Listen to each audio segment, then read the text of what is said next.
নমস্কাৰ আপোনাক আজিৰ ভিডিঅ'লৈ স্বাগতম জনাইছোঁ। আজিৰ ভিডিঅ'ত আমি আপোনালৈ আগবঢ়াব বিচাৰিছোঁ জুন মাহৰ বাবে কৰ্কট ৰাশিৰ মাহেকীয়া ৰাশিফল। এই মাহটো কৰ্কট ৰাশিৰ লোকৰ বাবে মধ্যমীয়া বা তাতকৈ অলপ ভাল হোৱাৰ সম্ভাৱনা আছে। মাহৰ আৰম্ভণিতে মংগল আপোনাৰ ৰাশিত থকাৰ বাবে আপোনাৰ স্বভাৱত খং বৃদ্ধি পাব, যিটো আপোনাৰ সম্পৰ্কৰ বাবে ভাল নহ'ব। সেয়েহে আপুনি অলপ সাৱধান হ'ব লাগিব। ইয়াৰ পিছত 7 তাৰিখৰ পৰা মংগল কেতুৰ সৈতে আপোনাৰ দ্বিতীয় ঘৰলৈ যাব আৰু অংগাৰক যোগ গঠন কৰিব। এইটোও ভাল পৰিস্থিতি নহয়, গতিকে আপুনি নিজৰ বাক্য নিয়ন্ত্ৰণ কৰিব লাগিব। সূৰ্য মাহৰ আৰম্ভণিতে একাদশ স্থানত বুধাদিত্য যোগ সৃষ্টি কৰি আপোনাৰ আয় বৃদ্ধি কৰিব। পবিত্ৰ স্থানত অৱস্থিত শনিদেৱেও আয় বৃদ্ধিত ভাল অৰিহণা যোগাব। দশম স্থানত থকা শুক্ৰই আপোনাৰ কৰ্মক্ষেত্ৰত আৰামদায়ক পৰিস্থিতিৰ সৃষ্টি কৰিব। আপুনি আপোনাৰ স্বাস্থ্যৰ প্ৰতি এই মাহটোত কিছু গুৰুত্ব দিব লাগিব। কেৰিয়াৰ দৃষ্টিকোণৰ পৰা এই মাহটো আপোনাৰ বাবে অনুকূল হোৱাৰ সম্ভাৱনা আছে।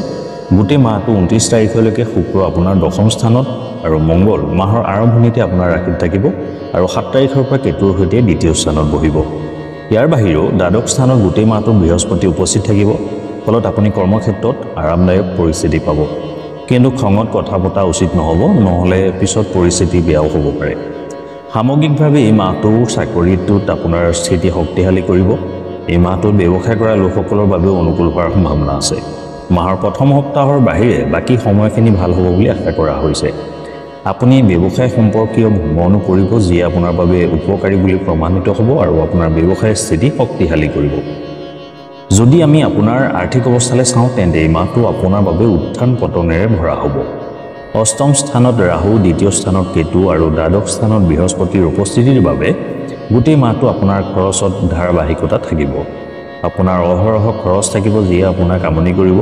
কিন্তু মাহৰ আৰম্ভণিতে একাদশ স্থানত সূৰ্য আৰু বুধৰ উপস্থিতি আপোনাৰ আয় বৃদ্ধি কৰিব। আপুনি আপোনাৰ বুদ্ধিমত্তা আৰু আপোনাৰ প্ৰচেষ্টাৰ আপোনাৰ উপাৰ্জন বৃদ্ধি কৰিব, যিয়ে আপোনাক লাভ দিব। ব্যৱসায়ৰ বাবে কৰা ভ্ৰমণেও আপোনাৰ লাভৰ পথ মুকলি কৰিব। 7 তাৰিখৰ পৰা মংগল কেতুৰ সংস্পৰ্শত থাকিব পাৰে আৰু অলপ কষ্ট পাব পাৰে। কিন্তু দ্বিতীয় ঘৰত দশম ঘৰৰ প্ৰভুৰ গতিবিধিয়ে ইংগিত দিয়ে যে আপুনি আপোনাৰ কামৰ পৰা ধন উপাৰ্জন কৰিব পাৰিব আৰু জমাও কৰিব পাৰিব।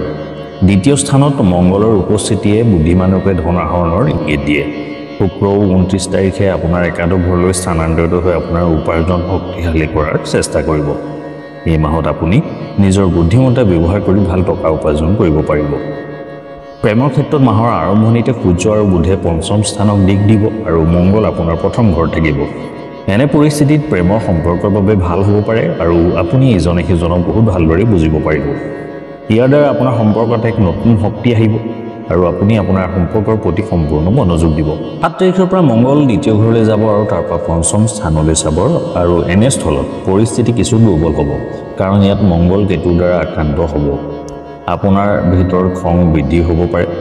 আপুনি আক্ৰমণাত্মক হ'ব নালাগে আৰু খঙত কোনো ভুল কথা কোৱাৰ পৰা বিৰত থাকিব লাগে, নহ'লে ই আপোনাৰ সম্পৰ্কত উত্তেজনা বৃদ্ধি কৰিব।